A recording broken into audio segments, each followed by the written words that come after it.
Recording by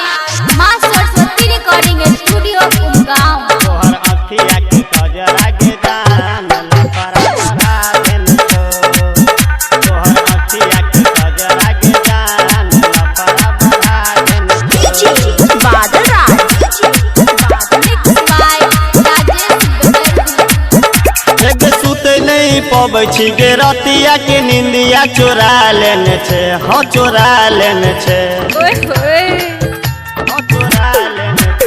एक सुते नहीं पबै छी गे रतिया के निंदिया चोरा लेने छे हाँ चोरा लेने छे तोहर अखिया के कजरा के जान लफरा बढ़ा देने छो तोहर अखिया के कजरा के जान लफरा बढ़ा देने छो तोहर अखिया के कजरा के जान लफरा बढ़ा देने छो तोहर अखिया के कजरा के जान लफरा बढ़ा देने छो तोहर अखिया के कजरा के जान लफरा बढ़ा देने छो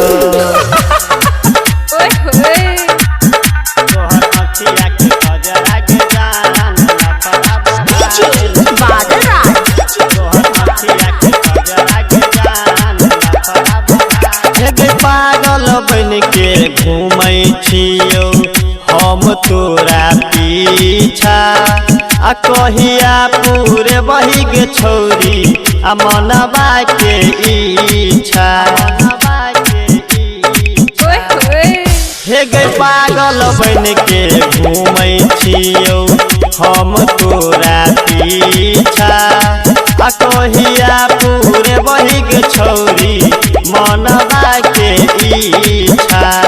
गोरे गोरे गलिया पे काला काला तिला बालू भालेन छो हलो भालेन छो तोहर अखिया के कजरा के जान लफरा करा देन छो तोहर अखिया के कजरा के जान लफरा करा देन छो तोहर अखिया के कजरा के जान लफरा करा देन छो तोहर अखिया के कजरा के जान लफरा करा देन छो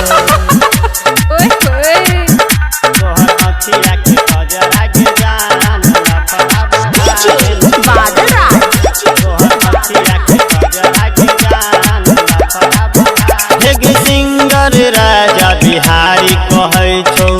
साचे साचे बतिया रोजो रोजो हमारा कहै छे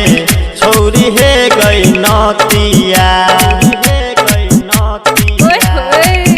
हे गे सिंगर राजा बिहारी कहै छौ साचे साचे बतिया